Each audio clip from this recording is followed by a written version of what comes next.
नमस्कार दोस्तों, मैं राजकुमार मौर्य प्रखर इंडिया यूट्यूब मंच पे आपका स्वागत है। उत्तर प्रदेश की 10 विधानसभा सीटों पर उपचुनाव होने वाला है। यह उपचुनाव अक्टूबर महीने में होगा। लगभग 20 अक्टूबर से लेकर 25 अक्टूबर के बीच मतदान प्रक्रिया समाप्त हो जाएगी और रिजल्ट भी आ जाएगा। और लगभग आप मान लीजिएगा नामांकन की प्रक्रिया लगभग 30 सितंबर से शुरू हो जाएगी। अब मैं आगे चलता हूं। मैं लगातार समाजवादी पार्टी के बारे में आपको बताता हूं। समाजवादी पार्टी किसको टिकट दे सकती है। 10 की 10 विधानसभा सीटों की आज हम बात नहीं करेंगे। हम केवल 2 विधानसभा सीटों की बात करेंगे, जिसके लिए हमारे पास पुख्ता मैंने एक सर्वे कराया है अपने YouTube चैनल के माध्यम से। जिस YouTube चैनल के माध्यम से मैंने सर्वे कराया है, उस YouTube चैनल पर 4 लाख से ज़्यादा सब्सक्राइबर हैं। लेकिन जिन लोगों ने उस सर्वे पर टिक किया है, उसमें से अधिकतर उसी विधानसभा से जुड़े हुए लोगों ने टिक किया है किसको टिकट मिलना चाहिए। अधिकतम वही है, कुछ 2 4 10 20 150 इधर उधर वाले भी हो सकते हैं। तो समाजवादी पार्टी में टिकट लेने वालों की लंबी कतार लगी हुई है। सबसे पहले मैंने आपको कई बार बताया है दोस्तों, भीम निषाद का नाम कई बार। बहुत सारे लोग कहते हैं आपका कोई संबंध है, आपका कोई संपर्क है। बिल्कुल, संपर्क भी है, संबंध भी है, वो बात अपने स्थान पर है। लेकिन जो इसमें 11,000 लोगों ने वोट किया है, मैं एक एक लोगों को जानता नहीं हूं। एक एक लोगों को जानता नहीं हूं, किसने छाया वर्मा के ऊपर वोट किया है कि किसने भीम निषाद के ऊपर वोट किया है। ज्यादातर लोग ये चाहते हैं, कोई भी पार्टी हो, चाहे बीजेपी में हो, चाहे सपा में हो, चाहे बसपा में हो, कि जिस व्यक्ति के घर का अगर कोई सांसद बन गया, उसकी बेटी को या उसके बेटे को विधानसभा का टिकट मिलता है तो पार्टियों को नुकसान होता है, परिवारवाद का बढ़ावा मिलता है। जो एक न्यूट्रल वोटर है, जो कभी इधर भाग सकता है कभी उधर भाग सकता है, वो इस चीज को पसंद नहीं करता है। यूं कहें फिक्स वोट बैंक वाले भी इस चीज को पसंद नहीं करते हैं। तो भीम निषाद पर 11,000 लोगों में से 79% लोगों ने टिक किया है। 11,000 देख सकते हैं, वोट 11,000 पड़ा है। 21% लालजी वर्मा की बेटी को या उनकी पत्नी को टिकट मिल सकता है, ऐसी संभावना जो लोग बता रहे हैं। जनता केवल 21% चाह रही है, जो आम जनमानस की भावना है। बाकी आपकी जो राय हो, आप अपनी राय दीजिए। अगर आप छाया वर्मा के समर्थक हैं तब कमेंट करिएगा, आप भीम निषाद का समर्थन करते हैं तब कमेंट करिएगा। उसके अलावा मैं आपको बता दूं, जिस व्यक्ति को लोकसभा का टिकट मिल सकता है वो काट दिया गया, बात की बात है। और लोकसभा की टिकट में सुल्तानपुर सीट पर अलख जगाने वाले समाजवादी पार्टी के भीम निषाद ही हैं।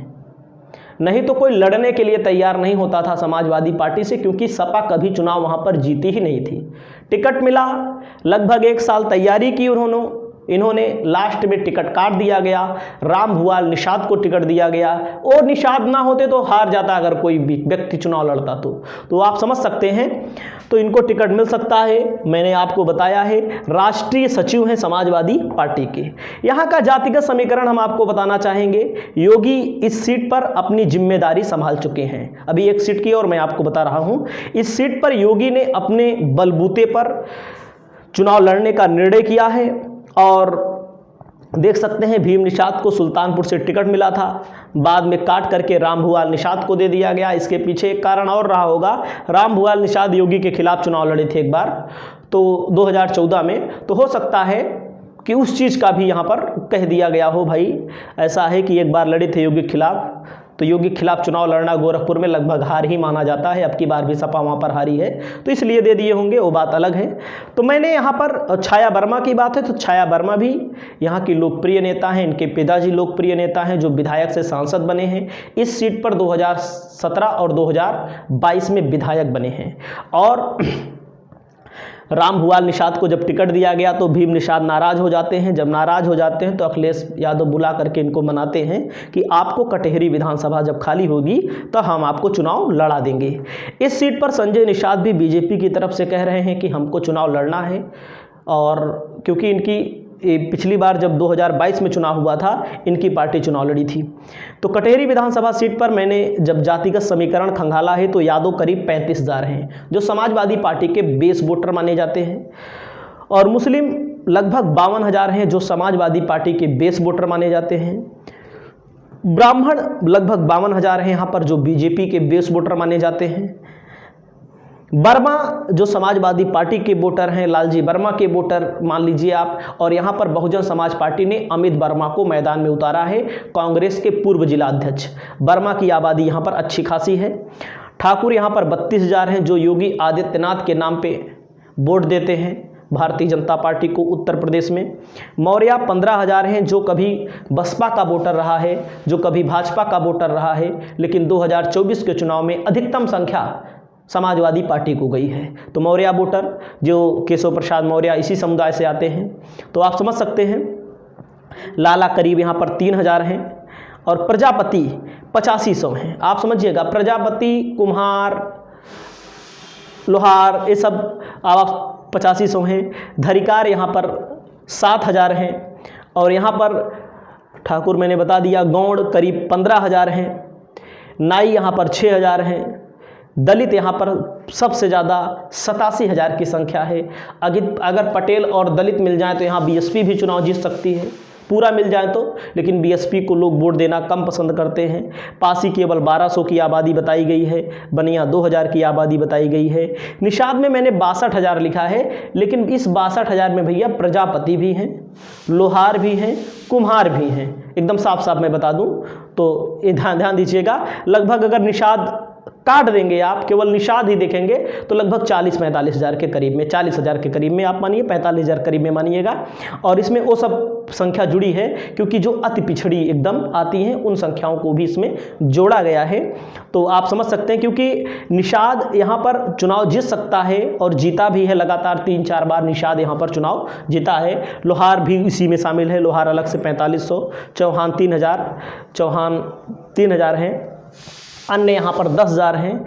उसके बाद हम आपको बताना चाहते हैं, लालजी वर्मा 7,696 वोटों से 22 में जीते थे। 2017 में लालजी वर्मा 6,287 वोटों से चुनाव जीते थे। शंखलाल माझी 2012 में विधायक रहे। 2007 में धर्मराज निषाद रहे। 2002 में धर्मराज निषाद रहे।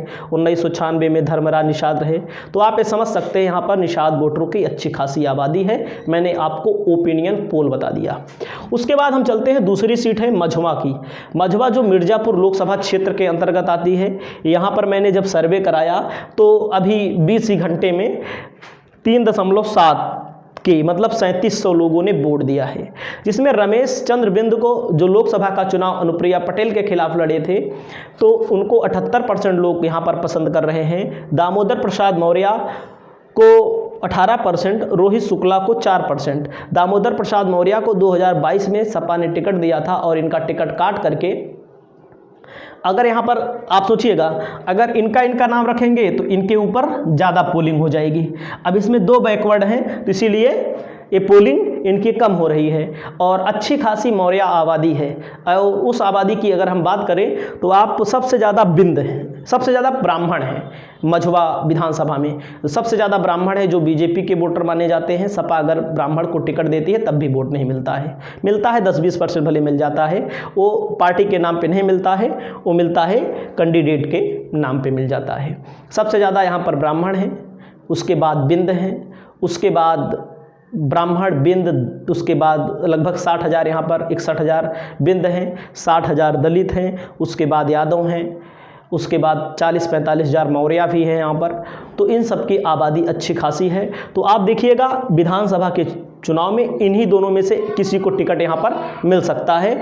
दामोदर प्रसाद मौर्य के चांसेस ज़्यादा इसलिए हम बता रहे हैं। देखो, पहली बात है, लोकसभा लड़ चुके हैं, लेकिन इनके पास प्लस पॉइंट ये है, यहाँ पर लगातार 3 बार के विधायक रहे हैं। सबसे बड़ा प्लस पॉइंट इनका ये है, 3 बार के विधायक रहे। सपा इनके ऊपर फिर दांव लगा सकती है। ये 2022 में टिकट मिला था, अखिलेश ने काट दिया इनको। अखिलेश ने 2017 में टिकट दिया था, 2022 में दिया था, बड़े अंतरों से चुनाव हार गए। तो इस सीट पर ज़्यादातर लोगों का मानना है दोनों में से आप किसी को टिकट दे सकते हैं। बाकी आपकी जो भी राय हो, आप अपनी राय बताइएगा। चैनल पर पहली बार आए हैं तो चैनल को जरूर सब्सक्राइब करिएगा। नमस्कार।